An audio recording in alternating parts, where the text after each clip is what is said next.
আচ্ছা, এই মুহূর্তে দাঁড়িয়ে অবশ্যই ফুটবল নিয়ে তো কথা বলবোই। পরশুদিনকে ম্যাচ রয়েছে ইস্টবেঙ্গলের এএফসি চ্যাম্পিয়ন্স লিগ 2 কোয়ালিফাইং এর অল্টি নাসিরের বিরুদ্ধে। অল্টি নাসির টিমটা কেমন? স্ট্রেংথ, উইকনেস ডিটেইলসে কথা বলবো। আনোয়ার আলীর যে সাগা, সেই সাগা নিয়ে আমার অন্তত এই আনোয়ার আলী সাগা নিয়ে আমার লাস্ট ভিডিও। That's it. আমার ওপিনিয়ন, ভিউজ যা কিছু রয়েছে ওভারঅল সবটাই বলবো। অনেক তো অভিযোগ এসেছে গত কয়েকদিনে। চেষ্টা করবো সবটা কাভার করার। সাবধানে, নিশ্চিতভাবেই। যাদের সেখানে দেখার দরকার অবশ্যই টাইম স্ট্যাম্পে ক্লিক করে দেখতে পেয়ে যাবে। কিন্তু শুরুতে যে বিষয়টা নিয়ে কথা বলতে চাই, যে একটা বড় ধাক্কা দেওয়ার চেষ্টা করা হলো। অরিত্র বসু, এক্সট্রা টাইম বাংলার রিপোর্টার, 23 বছর বয়স। একদমই অল্প সময় হলো সে সাংবাদিক হয়েছে, সংবাদ জগতে রয়েছে। একটা ছোট্ট মেসে থাকে, কোলাঘাটের ছেলে। কালকে রাত্রেও অ্যাজ ইউজুয়াল যেভাবে ও খবর কভার করতে যায় সেভাবে কভার করতে গিয়েছিল নিজের সংবাদ সংস্থার হয়ে। সবটা হয়ে গেছিল। তারপর একদল ইস্টবেঙ্গল সমর্থক তাকে ঘিরে ধরে মারধর করে এবং তাকে বাঁচানোর জন্য বিভিন্ন আরও যারা মিডিয়া ছিল, বিশেষ করে রেসপোর্টস, তারাও জানিয়েছে। তারা যায়, তাদের প্রতিনিধি, তাদেরও মারধর করা হয়। তাদের ক্যামেরা থেকে বা মোবাইল থেকে যে ফুটেজ তারা সংগ্রহ করেছিল সেসব নাকি ডিলিট করানো হয়। এবং ফাইনালি অরিত্র যেভাবে ট্রমাটাইজড হয়েছিল, তারপর তাকে একটি প্রাইভেট হসপিটালে ভর্তি করতে হবে এবং সকালে সেই রিপোর্ট আমাদের অনিলাভদা এবং সাইবদা এক্সট্রা টাইমের মাধ্যমে জানায়। এবং তারপরে মোটামুটি আমাদের যতটুকু করণীয় সেটা আমরা করেছি, প্রোটেস্ট জানানো, কন্ডেম করা। কিন্তু তাতে কতটা অরিত্রর ঘা শুকোবে, কতটা সে মানসিক শক্তি পাবে আমরা সত্যি জানি না। কিন্তু এই মুহূর্তে দাঁড়িয়ে এইটুকু বার্তা দিতে চাই, অরিত্র আমার ছোট ভাইয়ের মতো, অনেকটাই ছোট আমাদের থেকে। তাকে এইটুকু বার্তা দিতে চাই যে আজকের এই অবস্থাতে, আজকের এই খারাপ সময়ে অরিত্রর পাশে আমরা সবাই রয়েছি, নিশ্চিতভাবেই রয়েছে, আগামী দিনেও থাকবো। কারণ এখানে যারা এই ঘটনাটা ঘটিয়েছে, আমি সত্যি জানি না অরিত্র তারা কি দোষ পেয়েছিল, অরিত্র কি ক্ষতি করেছিল তাদের। অরিত্র ঠিক কোন, বলা হয় না যে বাড়া ভাতে ছাই দিয়ে দেওয়া, কি করেছিল অরিত্র সিরিয়াসলি জানি না। কতটা ক্ষতি অরিত্র পৌঁছে দিয়েছিল যে আজকে অরিত্রর মতো একজন ইয়াং এবং খুবই অল্প বয়সে একজন সাংবাদিককে মার খেতে হলো। হয়তো এই আঘাতটা অরিত্র নিজের শরীর দিয়ে নিয়েছে, কিন্তু এই মানসিক আঘাতটা আমরা সবাই পেয়েছি। অরিত্রর পাশে আমরা রয়েছি, নিশ্চিতভাবেই রয়েছি। তবে আরও একটা আমার মেসেজ দেওয়ার রয়েছে প্রত্যেককে, স্পেশালি যারা ইউটিউব কমিউনিটিতে রয়েছে, যে এবার আমাদের একটা ছাতার তলায় আসার সময় এসেছে, একটা কোথাও জোটবদ্ধ হওয়ার সময় এসেছে, খারাপকে খারাপ, ভালোকে ভালো সেগ্রিগেট করার সময় এসেছে। না হলে কিন্তু এই জিনিস চলতে থাকবে। আজকে হয়তো অরিত্র আক্রান্ত, কালকে হয়তো অন্য কেউ আক্রান্ত হবে, পরশু আমি হতে পারি, তারপরের দিন তুমি হতে পারো। এই জিনিসটা বন্ধ হওয়া দরকার রয়েছে। এর বেশি আর কিছু বলার নেই আমার এই বিষয়টা নিয়ে। ভীষণভাবে অন্তত খবরটা শোনার পর থেকে খারাপ লাগার মধ্যে রয়েছি, একটা চাপা কষ্টের মধ্যে রয়েছি। আর বেশি কিছু আমার অন্তত আসছে না এর বেশি। অরিত্র খুব তাড়াতাড়ি সুস্থ হোক, খুব তাড়াতাড়ি মাঠে ফিরে আসুক। ওকে আবারও আমরা ক্যামেরা হাতে, মাইক হাতে রাস্তায় দেখতে চাই, মাঠে দেখতে চাই, ট্রেনিং গ্রাউন্ডে দেখতে চাই, আবারও ওকে এয়ারপোর্টে দেখতে চাই, আবারও খবর কাভার করতে দেখতে চাই। কিন্তু এই মানসিক কষ্ট কতদিন অরিত্রর মিটবে সিরিয়াসলি জানি না। ব্যাস, এর বেশি আর কিছু না। যে দুটো মেন বিষয় রয়েছে বা সেখানে ঢুকবো। প্রথম যে বিষয়টা সেটা অবশ্যই অল্টি নাসির কলকাতায় এসে গেছে। ট্রেনিং গ্রাউন্ড যেটা ওয়াইবিকের মানে যুবভারতীর রয়েছে সেখানে প্র্যাকটিস শুরু করেছে। এই টিমটা তুর্কমেনিস্তানের সবথেকে সফল একটা টিম এবং 2008 সালে এই টিমটা তৈরি হয়েছিল। 16 বছর হয়ে গেল তাদের পথ চলা।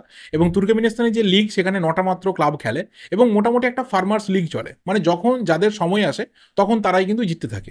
92 সাল থেকে যখন ওরা সোভিয়েত ইউনিয়ন থেকে বেরিয়ে যায়, তারপর থেকে যা কিছু ওদের ট্র্যাডিশন রয়েছে যে যে কোনো টিমের একটা সময় অবধি রাজত্ব চলে, যেটা প্রায় 2014 থেকে 2021 অবধি এই অল্টি নাসিরের ছিল। প্রায় 8 বছর টানা কিন্তু এই টিমটা তুর্কমেনিস্তানের চ্যাম্পিয়ন হয়েছিল। তারপর পরপর দুটো সিজনে ওরা রানার্স আপ হয়েছে। তো মোটামুটি বলা চলে যে এই মুহূর্তে দাঁড়িয়ে তুর্কমেনিস্তানের সব থেকে সাকসেসফুল টিমটা লাস্ট 10 to 12 ইয়ার্সের, সেটা হচ্ছে এই আল্টি নাসির। আল্টি নাসিরের ইন্ডিয়ান ফুটবলের সাথে একটা ছোট্ট হিস্ট্রি রয়েছে, সেটা 2018-র ইন্টার জোনাল সেমিফাইনাল বা মোটামুটি যেটা কোয়ার্টার ফাইনালের মতোই একটা স্টেজ। সেখানে এই টিমটা বেঙ্গালুরু এফসির মুখোমুখি হয় এবং বেঙ্গালুরু এফসিকে দুটো লেগে কিন্তু হারায়। একটা 3-2 হয়, একটা 2-0 হয়। এবং সেই দুটো ম্যাচে কিন্তু প্রথমবারের মতো বর্তমান ইস্টবেঙ্গল কোচ কার্লোস কুয়াদ্রাত তিনি বেঙ্গালুরু এফসির দায়িত্ব নিয়েছিলেন। মানে তার দায়িত্ব নেওয়ার পরে প্রথম যে টিমটাকে তিনি ফেস করেছিলেন সেটা ছিল এই অল্টিন আসির।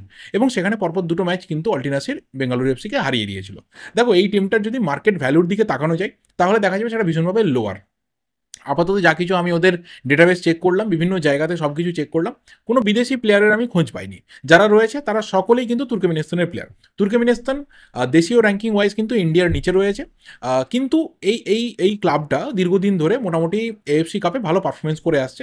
যার মধ্যে সব থেকে ইন্টারেস্টিং, ওরা পৌঁছে গেছিলো 2018-র ফাইনালে, বাট সেই ফাইনাল কিন্তু ওরা হেরে যায়। এবং যদি রিসেন্ট টাইমে ওদের পারফরমেন্স দেখি তাহলে অবশ্যই যে ওদের একটা কোথাও ফার্মার্স লিগে একটা ধারা চলছিল 2014 থেকে 21 অবধি, সেটা লাস্ট দুটো সিজনে একটু ডাউন হয়েছে। সেখানে আহাল এবং লাস্ট সিজনটাতে আরকাদাগ, যাদের অ্যাকচুয়ালি খেলার কথা ছিল ইস্টবেঙ্গলের বিরুদ্ধে, তাদের এফসির সেকেন্ড টিয়ার খেলার লাইসেন্সিং নেই বলে তারা থার্ড টিয়ারে চলে গেছে। আদারওয়াইজ এই টিমটা কিন্তু থার্ড টিয়ারে খেলার কথা ছিল। তো এই দুটো টিম রিসেন্ট টাইমে চ্যাম্পিয়ন হয়েছে, বাট এদের একটু ডাউনফল এসেছে। এবং এই টিমটার বর্তমানে যিনি কোচ রয়েছেন, তিনি 10 বছর ধরে কোচ রয়েছেন, 2014 থেকে তিনি কোচের দায়িত্বে। মোটামুটি ওদের যা সাকসেস সেটা কিন্তু এই কোচের হাত ধরে। এবং আপাতত এই টিমটার যে মার্কেট ভ্যালু শো করছে বা প্লেয়ারদের মার্কেট ভ্যালু শো করছে, কেন এতটা ডাউন আমি সিরিয়াসলি জানি না, কিন্তু এই প্লেয়াররাই ম্যাক্সিমাম সময় কিন্তু টিমটাকে লাস্ট 5 to 6 ইয়ার্সে সাকসেস এনে দিয়েছে। যথেষ্ট ভালো ইউথ ওদের ফুটবলে সাপ্লাই লাইন রয়েছে, কারণ ইউথ চ্যাম্পিয়নশিপ যেটা তুর্কমেনিস্তানের হয়েছে এখনো অবধি 4টে হয়েছে, 2019, 20, 21, 22, সেই 4টেতে কিন্তু এই টিমটা চ্যাম্পিয়ন হয়েছে। তো বলা চলে যে মোটামুটি ইউথ ফুটবল বলো বা সিনিয়র ফুটবল বলো, সেখানে অলটি নাসিরেরই কিন্তু রাজত্ব থেকেছে। তো তারপরেও কেন প্লেয়ারদের মার্কেট ভ্যালু কম সিরিয়াসলি জানি না। ন্যাশনাল টিমের 9 জন প্লেয়ার কিন্তু ওদের ক্লাবে রয়েছে। তো সব দিক থেকে ওদের দেশের ফুটবল অনুযায়ী টিমটা কিন্তু যথেষ্ট ভালো। এবং ইন্ডিয়ান ফুটবলের সাথে ওদের যেহেতু এর আগে একটা ক্লাবকে ওরা ফেস করেছিল, দুটো ম্যাচে ওরা হারিয়েছিল, তো বলা চলে যে ইন্ডিয়ান ফুটবলের এগেনস্টে ক্লাব ফুটবলে ওরা একটা স্টেপ অ্যাহেড রয়েছে, অন্তত পক্ষে এএফসি কাপের নিরিখে। এবার সেই অল্টিনাসির আর আজকের এই অল্টিনাসির 6 বছরের মধ্যে কিন্তু অনেকটা তফাৎ। কিছুটা ডাউনফল ওদের হয়েছে ঠিক কথাই, কিন্তু হ্যাঁ কোয়ালিটির খুব 19-20 কম ফারাক হয়নি। এবার আমি খুব বেশি ডিটেলস ডেটা শেয়ার করতে পারছি না, কারণ ডেটা খুব বেশি অ্যাভেলেবেল নেই। কোন প্লেয়ার কত গোল করেছে, কে কত ভালো খেলেছে, খুব বেশি ডেটা অ্যাভেলেবেল নেই। মোটামুটি ওদের লিগে লাস্ট সিজনে ওরা 16টা ম্যাচের মধ্যে 12টা জিতেছিল, একটা ড্র হয়েছিল, 3টে হেরেছিল। আর উল্টো দিকে আরকাদাগ, তারা কিন্তু মোস্ট প্রবাবলি কোনো ম্যাচ না হেরে ইনভিনসিবল হয়ে চ্যাম্পিয়ন হয়েছিল। তো সেই দিক থেকে দেখা গেছে যে হ্যাঁ ওদের যা পারফরমেন্স তার থেকে আরকাদাগের বেটার পারফরমেন্স ছিল। কিন্তু আবারও বলছি যে টিম যখন মাঠে নামবে, তারা যখন ইস্টবেঙ্গলকে প্রথম মিনিট থেকে ফেস করতে শুরু করবে, তখন আরও বেটার বুঝতে পারবো যে অ্যাকচুয়ালি এই টিমটার মধ্যে কী কী বেটার স্ট্রেংথ রয়েছে বা আরও কী কী উইকনেসেস রয়েছে। কিন্তু যতটুকু অন্ততপক্ষে রিসেন্ট টাইমে ওদের বিভিন্ন ইউটিউবে আমি ম্যাচের ঝলক দেখলাম, সেখানে কিছু স্ট্রেংথ আর উইকনেস যা কিছু আমার নজরে পড়েছে সেটা নিয়ে কথা বলবো। আর ইস্টবেঙ্গলকে নিয়ে আমি আলাদা করে কথা বলছি না, তার এটাই রিজন যে ইস্টবেঙ্গলকে নিয়ে কথা বলেছি এর আগে, টিমটাকে নিয়ে নতুন করে কিছু বলার নেই। হ্যাঁ প্রেফার্ড লাইন আপ কী হতে পারে সেটা নিয়ে পরে ভিডিও আসবে। টিমটা যেভাবে ইস্টবেঙ্গল এবারে তৈরি করেছে, যেভাবে একটা সামনে ভিশন রেখেছে, যেভাবে স্ট্রেংথ বেড়েছে, একটা নোটেবল স্ট্রেংথ বেড়েছে, সেখানে আমার মনে হয় যে না, যে অল্টি নাসিরের এই টিমটাকে হারাতে গেলে খুব একটা কষ্ট ইস্টবেঙ্গল প্লেয়ারদেরকে পেতে হবে বলে, এবং একটা ইজি উইন আসতে পারে, একটা কেক ওয়াক আসতে পারে। এবার আমি যদি অল্টি নাসিরের স্ট্রেংথ আর উইকনেস নিয়ে কথা বলি, তাহলে মেন যেটা ওদের স্ট্রেংথ আমি অন্তত যতটুকু দেখলাম, নাম্বার 1 হচ্ছে প্লেয়ারদের ফিজিক এবং হাইট ভীষণভাবে কিন্তু স্ট্রং, যেটা ন্যাচারালি তুর্কমেনিস্তান বা উজবেকিস্তান, কাজাখস্তান এই ধরনের দেশগুলো থেকে আমরা প্লেয়ারদের ক্ষেত্রে দেখি যে ওদের হাইটটা কিন্তু যথেষ্ট ভালো হয় এবং ফিজিকটাও ভালো হয়। ন্যাচারালি যখন এরিয়াল বল আসবে বা সেট পিস আসবে, তখন কিন্তু এই প্লেয়াররা একটু ডেঞ্জারাস হতে পারে। সেকেন্ড যে জিনিসটা আমি দেখলাম, যে ওরা কাউন্টার অ্যাটাকে কিন্তু ফুটবলটা অনেক বেশি খেলে এবং রেগুলার বেসিসে ওদের দেশেও কিন্তু ওরা কাউন্টার অ্যাটাকটাকে ভরসা করে, এবং যখন ওরা এফসি কম্পিটিশনসে নামে তখন কিন্তু কাউন্টার অ্যাটাক ওদের একটা মেন ভরসার জায়গা হয়। কাউন্টার অ্যাটাকে টিমটা কিন্তু ভীষণভাবে ডেঞ্জারাস।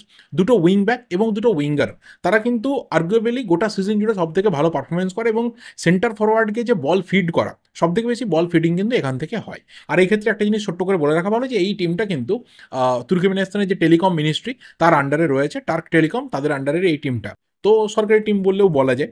আর উইকনেস যতটুকু দেখলাম, সেখানে মেন যে উইকনেসটা রয়েছে সেটা হচ্ছে মাঝমাঠে বল ভীষণভাবে এই টিমটা কিন্তু লস করে, ভীষণভাবে মাঝমাঠে বল লুজ করে, এবং রিকভারি স্পিড যেটা রয়েছে প্লেয়ারদের মাঝমাঠে সেটা কিন্তু ভীষণভাবে স্লো। তো উল্টো দিকে যদি ইস্টবেঙ্গল মাঝমাঠটাকে অনেক বেশি কম্প্যাক্ট রাখতে পারে, সেখানে সাউল, জিকসন আর মাদিতালালের কম্বিনেশনটা যদি খুব ভালোভাবে ক্লিক করে, তাহলে আমার মনে হয় যে আল্টিনাসিরের যে মিডফিল্ড রয়েছে সেটাকে অনেকটা ছাপিয়ে ইস্টবেঙ্গল পৌঁছে যাবে।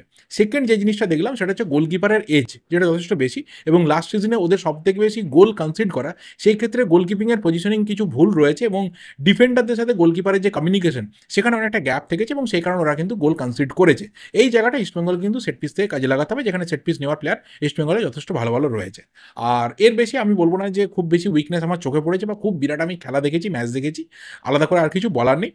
টিম যখন আসছে তাদেরকে সিরিয়াসলি কার্লোস কোয়াদ্রাস নেবেন, ইস্টবেঙ্গল প্লেয়াররা নেবে, এবং সেইভাবেই ম্যাচটাকে অ্যাপ্রোচ করা হবে, এবং অবশ্যই জেতার যা কিছু পরিকল্পনা রয়েছে সেটা এই মুহূর্তে রেডি। 48 ঘন্টারও কম সময় রয়েছে এই ম্যাচটা খেলার জন্য, তো একটা ইন্টারেস্টিং এন্টারটেনিং ম্যাচ হবে, এইটুকু আমার এক্সপেকটেশন থাকছে। আচ্ছা, লাস্ট যে বিষয়টা সেটা অবশ্যই আনোয়ার আলী ম্যাটারটা, বুঝতেই পারছো আনোয়ার আলী সাগা নিয়ে আমার অন্তত পক্ষে আজকে লাস্ট কথা।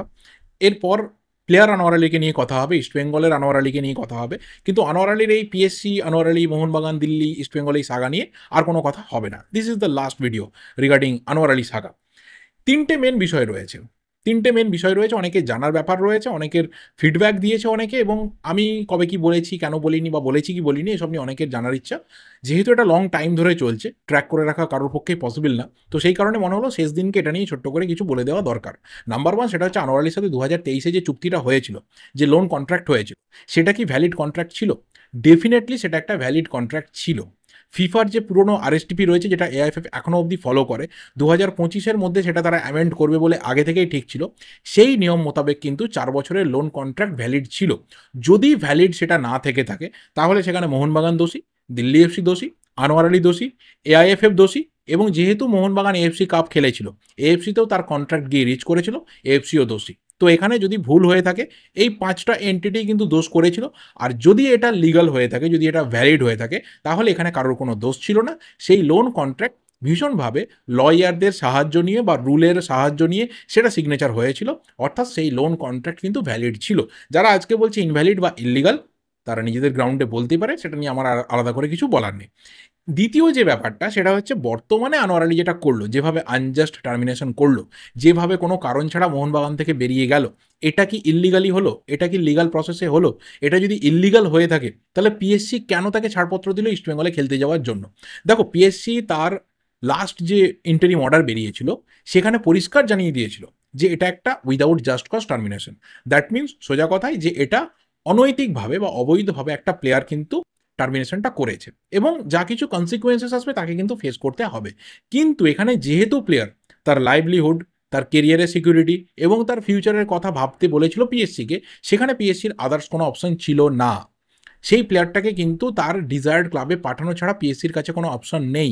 এটা যদি আনোয়ার আলী ফিফাতেও যেত, ফিফাও কিন্তু পিএসসির মতো এই একই রায় দিত, যে প্লেয়ার যা কিছু কনসিকুয়েন্সেস রয়েছে সেটাকে ফেস করবে, তার ফাইন হতে পারে, স্যাংশন হতে পারে, দুটো একসাথে হতে পারে, যে কোনো একটা হতে পারে, হোয়াট এভার, কিন্তু সে যাতে অন্য ক্লাবে যেতে পারে, সেটা যেন এখানে তার ফেডারেশন দেখে নেয়। এটা ফিফা থেকেও কিন্তু বেরিয়ে আসতো। একদিকে এটা অবভিয়াসলি ইল্লিগাল টার্মিনেশন হয়েছিল, কিন্তু উল্টো দিকে পিএসসি যেটা করেছে, সেটা পরিষ্কারভাবে ফিফা এবং এআইএফএফ এর যে আরএসটিপি রয়েছে, রুল বুক রয়েছে, সেটাকে ধরে করেছে। এবং নাম্বার 3, যে এই যে আজকে আনোয়ার আলী এই ঘটনাটা ঘটালো, তাহলে আগামী দিনে কি এই রকম ঘটনার সংখ্যা বাড়বে? আমি কি আমার ক্লাবের যে কোনো প্লেয়ারকে বা অন্যান্য ক্লাবের যে কোনো প্লেয়ারকে যে কোনো সময় দেখব যে সে গিয়ে পিএসসিতে যাচ্ছে, যে আমার লাইভলিহুড এখানে সিকিউর না, আমার ফিউচার এখানে স্টেবল না, আমি অন্য ক্লাবে মুভ করতে চাই, আমাকে অন্য ক্লাবে মুভ করতে দেওয়া হোক, আমি ইউনিল্যাটারালি কন্ট্রাক্টটা টার্মিনেট করতে চাই? তো সেখানে ডেফিনেটলি একটা চান্স থেকে যাবে যে এর সংখ্যা কিন্তু বাড়তে পারে। আগামী দিনে অনেক প্লেয়ার আসতে পারে, তারা হয়তো গিয়ে বলতে পারে পিএসসিতে গিয়ে যে আমি আমার প্রেজেন্ট ক্লাবের সাথে ইউনিল্যাটারালি কন্ট্রাক্ট টার্মিনেট করতে চাই, আমি এখানে ফিউচার দেখতে পাচ্ছি না, আমার লাইভলিহুড ভীষণ সংকটের মধ্যে রয়েছে, আমি অন্য ক্লাবে সুইচ করতে চাই, যেখানে গিয়ে আমি ভালো খেলবো, ভালো থাকবো, সেটা যাতে আমার করে দেওয়া হয়। এবং সেখানে সে বলতে পারে যে যা কিছু কনসিকুয়েন্সেস রয়েছে আমি ফেস করে নেবো, কোনো অসুবিধা নেই, ফাইন আমি দিয়ে দেবো, স্যাংশন আমি নিয়ে নেবো। এর সংখ্যা বাড়তে পারে, মানে বাড়ার সম্ভাবনা নিশ্চিতভাবেই থাকছে, কমার সম্ভাবনা কোনোদিনও থাকবে না। কারণ একটা প্লেয়ার যখন রিচ করবে পিএসসির কাছে, তার হাতে এরকম এক্সাম্পল থাকবে যে তুমি 1 সিজন আগে, 2 সিজন আগে, 3 সিজন আগে এই ঘটনা হয়েছিল এবং সেখানে পিএসসির কি স্ট্যান্ড পয়েন্ট ছিল। তো সেটা পরবর্তীতে ঘটতে পারে, কিন্তু সেখানে দেখতে হবে যে একটা প্লেয়ার যে যাবে এই ধরনের ঘটনা করতে, সে কতটা নিজের কেরিয়ারের ওপর রিস্ক নেবে। এখানে হয়তো ইস্টবেঙ্গল, দিল্লি এফসি, আনোয়ার আলী প্রত্যেকে জানে যে পরবর্তী রিস্ক কী কী রয়েছে, সেই রিস্ককে মেজারমেন্ট করে হয়তো আজকে এই স্টেপটা তারা নিয়েছে। কিন্তু পরবর্তীতে যদি কোনো প্লেয়ার যায়, তাহলে তারা সেই রিস্ক মেজারমেন্ট করবে কিনা, বা সেই রিস্ক মেজারমেন্ট করার পর তারা সেই স্টেপটা নেবে কিনা, তার উপরে কিন্তু ডিপেন্ড করছে যে তারা এই ধরনের ঘটনা ঘটাবে কিনা। সেটা যদি হয়, তাহলে সেটা যে কোনো ক্লাবের জন্য কিন্তু বিপদ আনতে পারে। যে কোনো সময়ে কিন্তু পিএসসির যে আগামী দিনের ভবিষ্যৎ রয়েছে, যে তাদের যে এই যে রায় বিভিন্ন সময় বেরিয়ে আসে, সেটা নিয়েও কিন্তু প্রশ্ন উঠে যেতে পারে, যদি পরবর্তীতে কোনো ক্লাব বা কোনো প্লেয়ার পরের যদি ফিফার দিকে চলে যায়। তো অনেক কিছু হতে পারে। আজকের এই আনোয়ার আলীর ঘটনা, এটা কিন্তু একটা ইন্ডিয়ান ফুটবলকে নতুন রাস্তা দিতে চলেছে।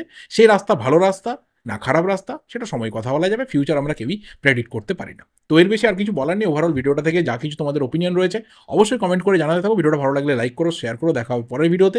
Till then subscribe the channel যদি নতুন হয়ে থাকো। Thank you, goodbye and good night.